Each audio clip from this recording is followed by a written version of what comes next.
Well, this is a much different video than I initially anticipated making. However, I figured it kind of makes sense to go through some things that a lot of people who are into old bikes might have questions on. So, restoration techniques.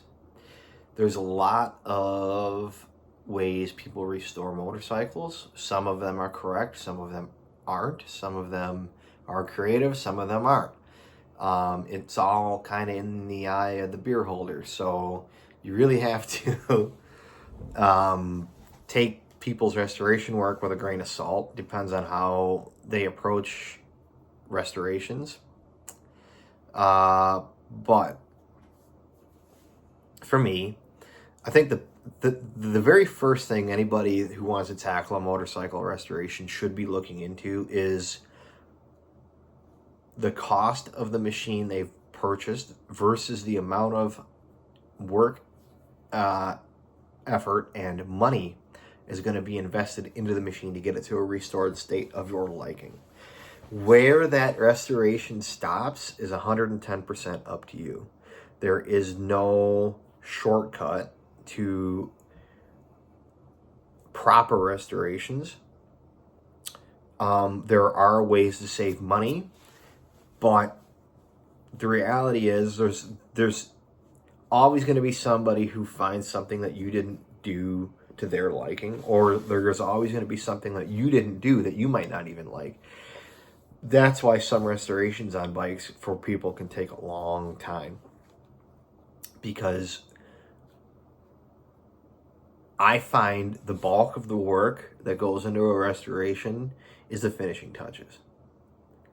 Aside from the actual manual labor of rebuilding engines and, getting the bike stripped down to the frame and having the frames painted or powder coated or whatever you intend on doing, cleaning everything up, that's all a ton of work. And I'm not suggesting that that is easy. That's,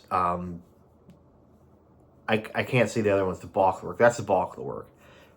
The hardest work is the finishing touches. And the reason it is because things are easy to overlook. Most restorers who are doing this for a living are doing so with the intention of restoring their bike to a fidelity that they like. So, what that entails really comes down to the individual and, again, what they want to see in a restoration that they're going to keep. If you're doing this for a living, you're restoring bikes to fidelity that customers want. That typically means nut and bolt, But as somebody who has done restorations on my personal machines, if I were to make this into some sort of a business, what I would intend to do, I would have tiers. I would create some sort of tier system, something that says, here is how I'm going to restore something. Here's how I would approach it. Here's how other people approach it. And here's what I can give you. And what's that mean? Well, for me, my restorations are riding restorations. I restore them to a fidelity that they look good enough to show to an extent, but not to where you're going to take them to Mecum and get top dollar. They're not concourse restorations. They're restorations that are set up so that you as the rider can enjoy the bike and not be super worried about fingerprints on the tank and, scuff marks on the frame and things like that. Not that you're going to get fingerprints on the tank and scuff marks if you get a bike from me, but the point is the chrome's not going to be perfect. And it's going to be nice, but unless you pay for it, I'm not bolting on super expensive chrome. You know what I mean? If the chrome that comes on the bike is passable and it looks okay and it's got a little bit of pitting, but it'll polish up nice, and you don't want to pay for chrome, we're not going to put it on the bike. That's kind of my point. It's going to make it into a very clean, very nice example of a 70s Japanese bike, only it's going to be to a fidelity that lets you take it out and enjoy it and not be super worried about scuffs and scratches and dropping it and things like that. You know, granted, you're not supposed to drop them anyway, but you know, shit happens. So my suggestion to people is figure out what you want to do with the bike. If you just want to ride them, there's mechanical restoration that can take place, and everything else cosmetic can stay as long as it's not detrimental to the actual machine. And you can go up from there. But the main goal is get the bikes where they're safe to ride, safe to use. That's tires, you know, tubes, rim strips, fork rebuilds where they're not leaking, and fork seals and and fork legs if they need to be replaced, steering head bearings, wheel bearings, brakes, the motor runs and shifts, and the clutch works, and all the things that goes into a motorcycle that makes them safe to ride. That's number one. No bike leaves the shop that is unsafe to ride. And if it does, it's because somebody said, I don't want what you're selling, and they came to get their bike. That's the only reason a bike should ever leave the shop. And that's also a legality thing. If you're going to have a machine that you're working on for somebody, and you let it leave the shop in an unsafe condition, and somebody rides it away and hurts themselves, you are liable. So you don't want that. But the point is, everything that you do to a machine for somebody has to be signed off and okayed by them. Restorations of motorcycles like this is very expensive.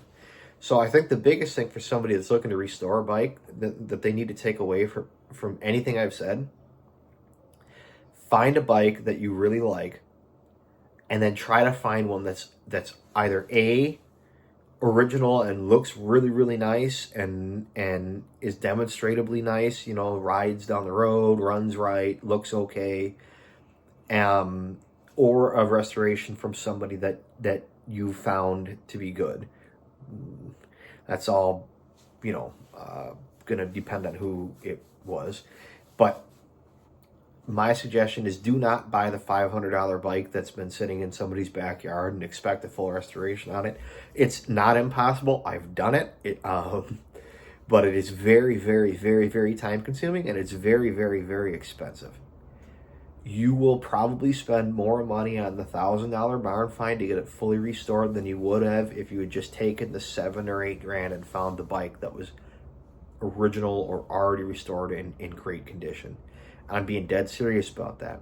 You are probably better off going on Facebook Marketplace and finding a motorcycle that has already been done or is original and runs and rides correctly than paying somebody to restore one. My bikes were never mine. They were never my parents. They were never my grandparents. They were always from somebody else. I got my original RD. It's not even my original bike, but I had a 72 Cowie, a G3 that was my original bike. All of these bikes came from Craigslist or Facebook Marketplace, and that's how old I am now, Craigslist, right? So they were free reign for me. I never had an emotional connection to them in the sense that, oh, this was my dad's bike, I must keep it. That's a lot of people who want restorations, and that's okay. But at what cost? You start quoting off stuff to people and they start turning their brains off. It's very, very, very expensive to do things like this. So my suggestion is try to find a bike that's already been done or runs and rides correctly and go with that. Because if you don't, you will regret your choices. That being said, restoration work. For a normal mass production bike like a CB750, an RD 350, bikes that aren't super hard to find parts for, you're looking at about a year's time frame from receiving the bike, okaying the work, okaying the parts purchases. By the way, that's all rolling. It's not here's your set price and you're going to pay this. You know, there's only a few people that do that. Ed Toomey's one of them. He does that for the RZs. You call him up, you say, I want an RZ 350. He will supply you an RZ 350 for whatever he wants to quote you that. It's going to be a high number, and you're going to be shocked. But his methodology works for him because he is taking those bikes making them sound, doing the work that he does to them anyways, and sending them on their way. And he's turning a profit doing it. So it's good for him. My point is, the one-off bikes, I'm going to make money on it.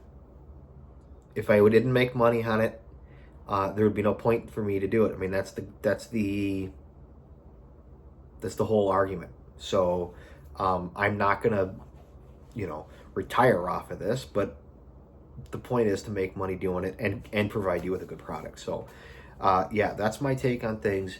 Let me know in the comments what you think. If you have questions about restorations, I've made every single mistake under the sun in the bikes that I've restored, so it's definitely worth a good talking. So yeah, Google is definitely your friend if you're trying to find parts.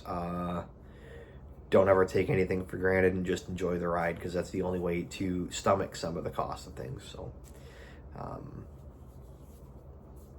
that's it.